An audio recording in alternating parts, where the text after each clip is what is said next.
Jangan lupa subscribe YouTube channel Metro TV News dan jangan lupa nyalakan notifikasinya.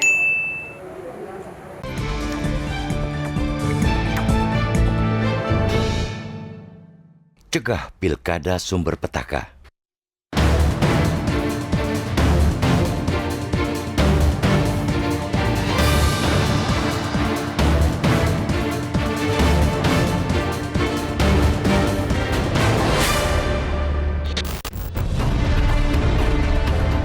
Pemilihan umum kepala daerah atau pilkada serentak 2020 mulai memasuki tahapan inti hari ini, yakni pendaftaran bakal calon yang hendak berkontestasi.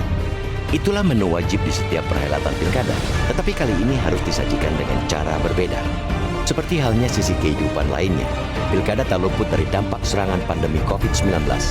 Ekspansi virus memastikan itu mengacak-acak agenda pilkada, termasuk tata cara pelaksanaannya.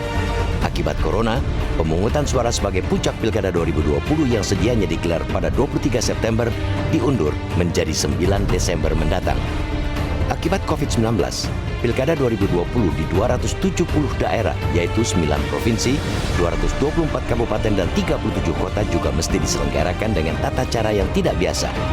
Tidak boleh lagi ada kemeriahan di seluruh kegiatan pilkada kali ini. Kerumunan massa yang sebelumnya selalu identik dengan pilkada sekarang diharamkan. Pilkada 2020 wajib digelar dengan mengacu pada upaya mencegah dan membendung penularan COVID-19. Protokol kesehatan menjadi rambu-rambu yang pantang dilanggar agar pesta demokrasi itu tak malah menjadi sumber bencana. Pun demikian, dengan pendaftaran bakal calon kepala daerah yang akan berlangsung 3 hari hingga 6 Desember nanti, kalau di pilkada-pilkada sebelumnya pendaftaran selalu diwarnai unjuk kekuatan para pendukung, kini tak boleh lagi. Arakan-arakan atau konvoi untuk mengantar pasangan bakal calon tidak diperkenankan. Itulah ketentuan yang tak bisa dikompromikan. Ketentuan hukum pun telah memayunginya, yakni Peraturan KPU Nomor 6 Tahun 2020 tentang pilkada dalam kondisi bencana non-alam COVID-19. Dalam PKPU itu digariskan bahwa seluruh tahapan pilkada, termasuk pendaftaran bakal calon, tentu saja disesuaikan dengan protokol kesehatan. Protokol kesehatan adalah senjata paling ampuh sementara ini untuk melawan COVID-19 sebelum ditemukan vaksin dan obat. Ia mengatur beragam kebiasaan baru agar virus corona tak seenaknya menyebar. Mengenakan masker, menjaga jarak, dan menghindari kerumunan adalah contoh-contoh kebiasaan baru yang mesti dipatuhi dalam pilkada. Sebagai penyelenggara, KPUD wajib memastikan protokol kesehatan menjadi rujukan dalam setiap tahapan pilkada, termasuk selama proses pendaftaran bakal calon kepala daerah. Tidak boleh ada toleransi. Pantang terjadi kompromi terhadap peluang terjadinya pelanggaran protokol kesehatan. KPUD tak boleh gentar menolak pasangan bakal calon yang mendaftarkan diri dengan membawa massa dalam jumlah besar. KPUD pantang gamang untuk menutup pintu bagi mereka yang datang dengan arak-arakan. Kita juga perlu menekankan agar bakal calon kepala daerah sadar betul akan pentingnya menaati protokol pencegahan corona. Kesehatan dan keselamatan adalah hal paling utama. Jauh lebih penting dari apapun, apalagi sekadar konvoi seolah-olah banjir dukungan. Kepatuhan terhadap protokol kesehatan pada saat pendaftaran bisa menjadi ukuran layak tidaknya seseorang menjadi pemimpin daerah. Mereka yang patuh setidaknya punya kepedulian agar krisis tak berlarut-larut. Sebaliknya, mereka yang bandel berarti hanya mementingkan kepentingan sendiri. Orang-orang seperti itu jelas tak layak dipilih. Pilkada 2020 memang digelar ketika situasi masih sulit. Namun, tidak ada pilihan kecuali tetap menggelarnya tahun ini karena kita pun tak bisa memastikan kapan pandemi akan selesai. Yang terpenting kini, semua pihak utamanya penyelenggara dan para peserta memastikan pilkada berlangsung dengan menaati rambu-rambu protokol kesehatan. Dengan begitu, sirkulasi kepemimpinan 5 tahunan tetap bergulir tanpa harus mengkhawatirkan pilkada menjadi klaster baru penularan corona.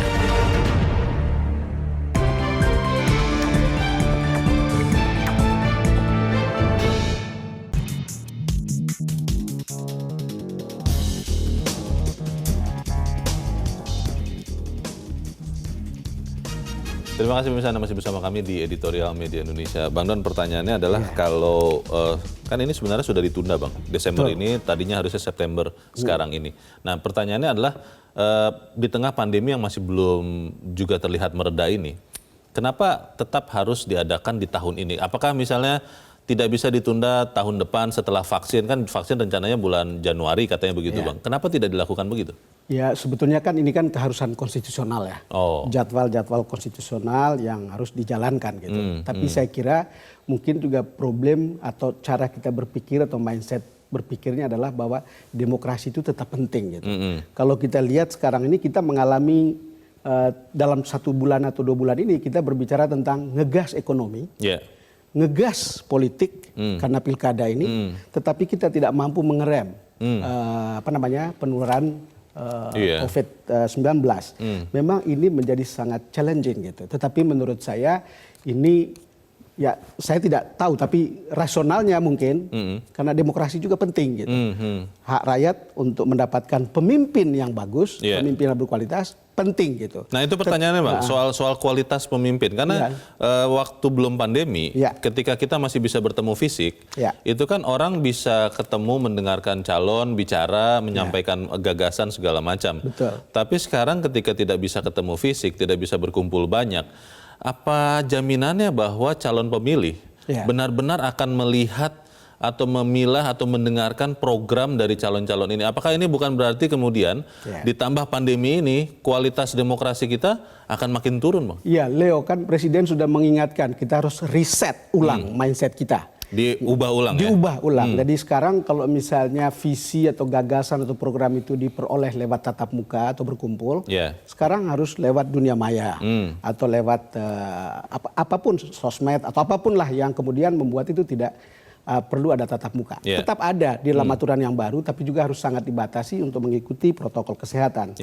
Tetapi mungkin ini juga sebuah opportunity di mana publik bisa mencari dan aktif untuk melihat track record calon pemimpin lewat berbagai media gitu. Saya kira ini saatnya orang memilih pemimpin yang punya track record bagus. Hindari memilih pemimpin yang mengeksploitasi masalah-masalah sektarian, primordial, SARA.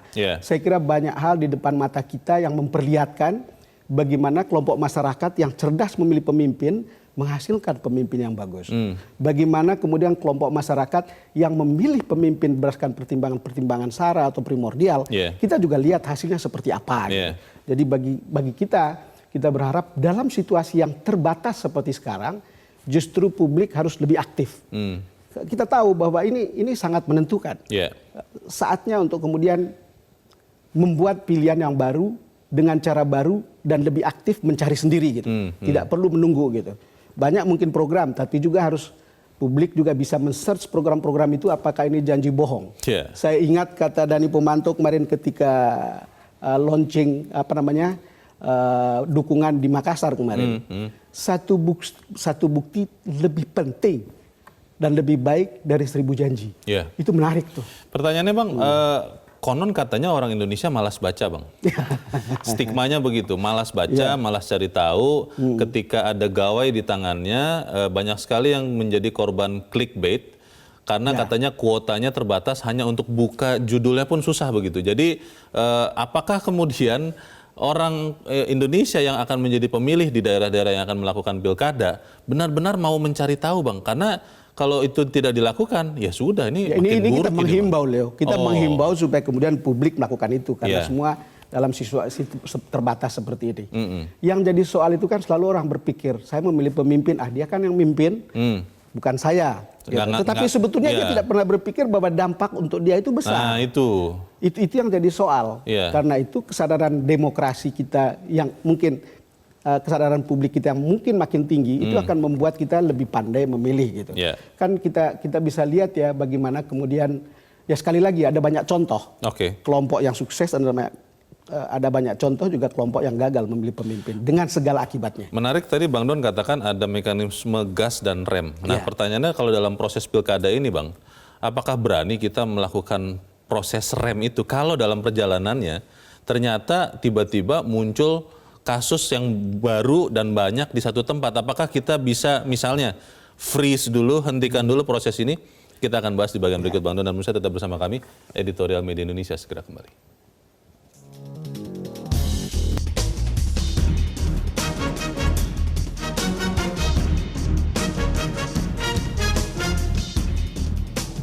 Terima kasih pemirsa Anda masih bersama kami. Kita di bagian akhir dari diskusi kita pagi ini. Bang Don, sebelum kita lanjutkan diskusi kita, Bang, kita mau mendengarkan dulu pendapat dari masyarakat. Kita sudah terhubung dengan pemirsa Metro TV di Jakarta. Ada Pak Nugroho. Pak Nugroho, selamat pagi, Pak. Selamat pagi, Bang Don. Selamat pagi, Bung Leonard. Selamat pagi. Silakan Pak Nugroho, pendapat Anda. Inilah beratnya pemerintah sekarang di tengah pandemi harus ada pilkada. Dua-dua kewajiban, Pak. Pandemi kewajiban pemerintah untuk melindungi nasib kesehatan nyawa rakyat. Iya. Tapi pilkada kewajiban pemerintah untuk menjaga legitimasi pemerintah provinsi dan kabupaten karena konstitusi. Kalau enggak, itu enggak legitimit. Iya. Nah, sayangnya kita belum bisa online, Pak. Sayangnya. Iya. Kalau bisa online sih enggak terlalu berat. Dari ini, Pak, yang paling berbahaya, Pak. Apakah pilkada ini bisa berlangsung tanpa kampanye atau orang kumpul? Ini belum pernah terjadi nih, Pak, di Indonesia. Iya. Apakah aparat berani menegakkan hukum? Yang ketiga, kalau ada tiba-tiba ada COVID, apa itu tidak menjadi klaster baru? Iya. Dan yang keempat yang berbahaya, Pak. Kalau tidak bisa kumpul-kumpul, kampanyenya bukan kumpul-kumpul, Pak. Bagi-bagi duit, Pak. Malah makin gelap begitu ya, Pak Nugroho ya? Iya, ini yang paling berbahaya, Pak. Iya. Tapi ini harus diwaspadai. Meskipun untuk rakyat ini baik juga, Pak, bagi-bagi duit ini, Pak. Apalagi dalam kondisi susah ya. Pak? Baik. Yang berbahaya ini, Pak. Oke. Apakah ini legitimit atau tidak, pilkada ini akan dilihat dari hasil itu, Pak. Baik. Baik, terima kasih Pak Nugroho sudah menandai potensi bahaya di pilkada ini. Dari Jakarta, terima kasih Pak. Di belakang Pak Nugroho ada Pak Edward dari Curup, Bengkulu. Pak Edward, selamat pagi. Selamat pagi Bung Leonard, selamat pagi Bung Don Bosco. Selamat pagi. Selamat pagi, silakan Pak Edward. Saya cuma menyoroti 2, kalau Pak Nugroho 4, saya 2 aja. Di satu sisi kita sedang dalam bahaya bencana kemanusiaan yang mengglobal seluruh dunia. Di satu sisi tadi, undang-undang harus dijalankan. Bagaimana estafet pemerintahan tetap harus dijalankan ke daerah. Disinilah ujian bagi masyarakat. Bahwa calon pemimpinnya ini lebih mementingkan kepentingan diri sendiri, apakah kepentingan rakyat. Sebab salah satu syarat calon pemimpin itu mengutamakan kepemimpinan yang dipimpin atau rakyatnya. Itu salah satu syarat pemimpin yang baik. Nah kita lihat, inilah ujiannya. Kita dalam Islam ini dikatakan, hendaknya kepemimpinan itu membawa barokah. Kalau membawa barokah itu berarti lebih baik dari yang lalu. Kalau hari ini lebih jelek dari hari kemarin, itu orang yang terkutuk malahan. Oke. Nah, jadi harus lebih baik. Nah, kita cari pemimpin yang lebih baik. Nah, pemimpin yang baik itu mereka lebih mengutamakan. Jadi tidak arogansi, tidak kepentingan dirinya sendiri yang diutamakan. Baik. Jangan sampai pemilu kada ini menjadi klaster dari corona ini menjadi klaster baru. Kita harapkan semua rakyat matanya terbuka lah memilih dengan rasional. Ini pemimpin mana yang baik, yang tidak melanggar protokol kesehatan demi kemaslahatan rakyat, kemaslahatan umat. Baik. Terima kasih. Terima kasih Pak Edward di Curug Bengkulu. Selamat pagi Pak. Di belakang Pak Edward ada Pak John Vector di Batam, Kepulauan Riau. Pak John, selamat pagi. Selamat pagi Bang Leonard, selamat pagi Bang Don Bosco. Selamat pagi. Jadi ini sudah berapa kali ditayangkan oleh editorial Indonesia, ini sangat-sangat kalau saya sangat menarik. Karena begini, kalau saya nilai pilkada kita tahun ini pilkada serentak tahun ini, pilkada dipaksakan. Kenapa saya bilang dipaksakan? Iya, dipaksakan. Kenapa saya bilang dipaksakan? Coba lah bayangkan, pandemi COVID-19 ini bukan main-main, Tiap hari kita bukan melandai. Meningkat terus, malah sampai ribuan yang ada. Dan lagi ini bukan penyakit yang bisa ditawar-tawar. Dan belum dapat vaksinnya, belum dapat obatnya. Tidak mungkin itu naik itu. Kalau mengumpulkan massa untuk pilkada, tidak bisa, tidak mengumpulkan, tidak berkumpul orang ramai, itu tidak ada itu. Tidak saya ketemu, karena kami di Kepri sekarang mengadakan pilkada ada pemilihan gubernur ada, itu pemilihan bupati, wali kota ada berapa. Ini memang betul-betul blunder betul. Sangat ketakutan kita. Kita minum kopinya kopi takut. Jadi kalau Apalagi menurut Pak John pilkada. sebaiknya apa Pak? Apakah pilkada ini ditunda lagi begitu atau bagaimana? Kemarin pemerintah itu ini menunda pilkada ini, ya, menunda karena ini saya yakin, kalau bagus saya yakin hasil pilkada kita tahun ini tidak begitu optimal.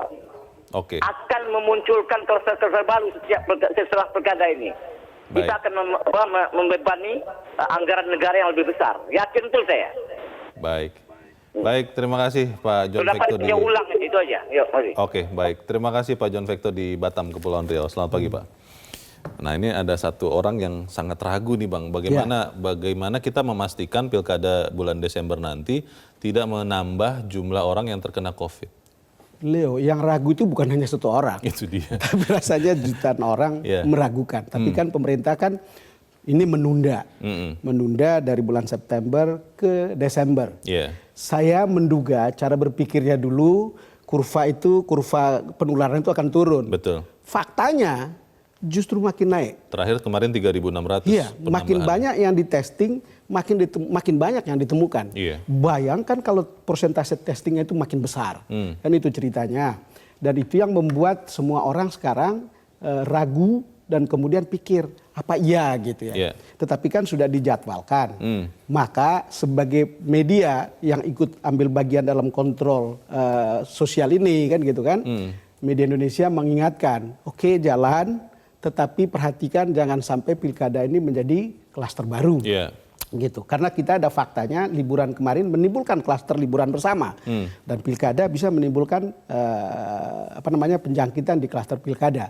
Ini yang betul-betul harus diingatkan. Sekali lagi tentu tugas pemerintah, tugas aparat untuk mendisiplinkan. Betul. Tetapi ada bagian yang dikerjakan oleh aparat, ada bagian yang dikerjakan oleh kita sendiri untuk melakukan itu. Paling tidak ya protokol kesehatan itu yang sederhana itu cuci tangan, jaga jarak, pakai masker, lalu kemudian kumpul-kumpul itu kalau bisa jangan terlalu banyak. Ya memang kemudian menimbulkan pertanyaan, kualitas hasil pilkadanya seperti apa? Nah, sekarang kita bicara soal resetting mindset baru untuk melihat, oke, kita cari informasi tentang track record seseorang lewat sosial media. Betul ada info-info atau bias banyak di sosial media, tetapi kan kita juga bisa melihat bagaimana hal-hal yang bagus bisa kita temukan di situ dan itu sangat mengandalkan kemampuan rakyat. Cuman kita mengatakan secara umum, kali ini kan sudah tahu bahwa kalau you memilih pemimpin karena dibayar, hasilnya juga akan menimbulkan mata rantai korupsi yang susah dihentikan. Kedua, Anda juga tahu bahwa ada program, tapi program itu harus diteliti. Jangan sampai kemudian program itu berbungkus jualan kebohongan-kebohongan. Betul-betul harus orang selalu bilang kalau you lihat program orang harus lihat apakah itu intangible, apakah itu nyata atau tidak. Reliable nggak? Apakah bisa diandalkan orang itu gitu. Lalu kemudian ada nggak orang ini responsif, ada empati nggak? Apalagi ketika COVID seperti sekarang, track record pemimpin terutama incumbent oleh publik itu gampang dilihat oleh awareness-nya dan kemudian responsifnya dan kemudian kegigihannya untuk mengatasi COVID-19. Kalau calon kepala daerah tidak mematuhi protokol COVID-19, Bang, apakah itu bisa misalnya ditindak oleh Bawaslu atau Panwaslu? Mestinya bisa ditindak, karena itu kan ada aturan yang sudah dikeluarkan oleh PKPU. Banyak sekali aturan dan itu sebetulnya tidak terlalu rumit sebetulnya. Tetapi kan masalahnya kan jangkauan mereka juga terbatas.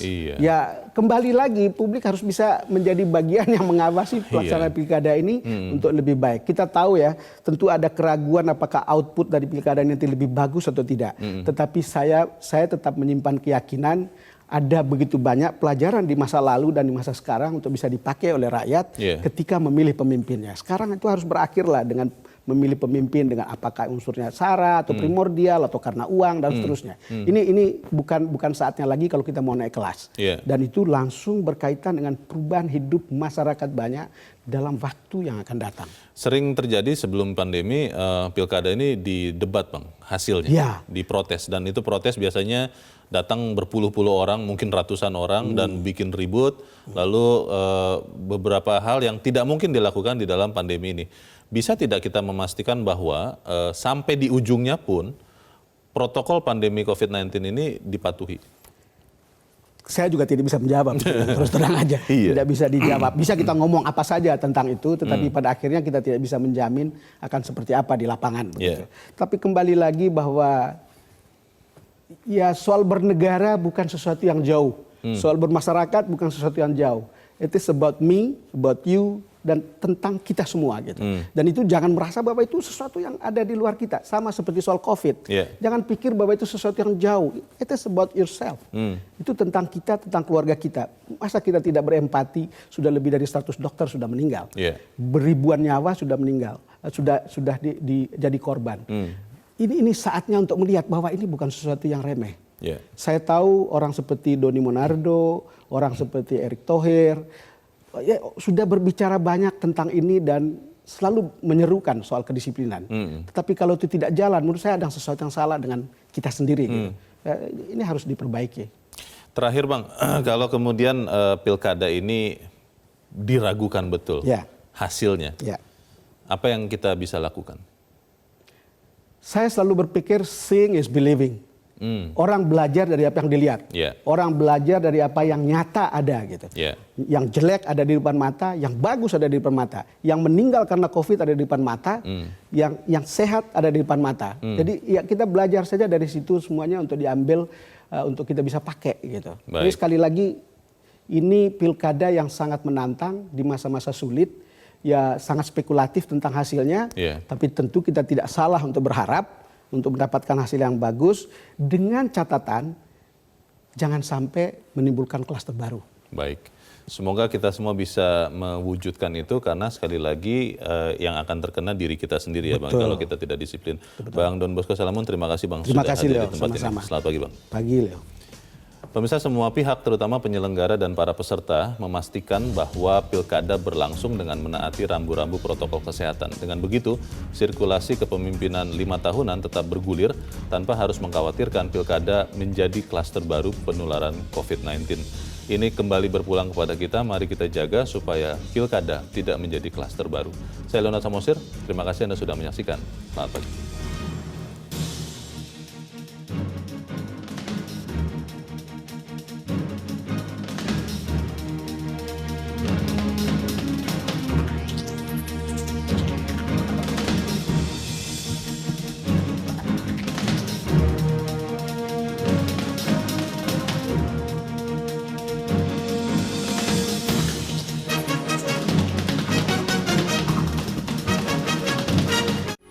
Metro TV, knowledge to elevate.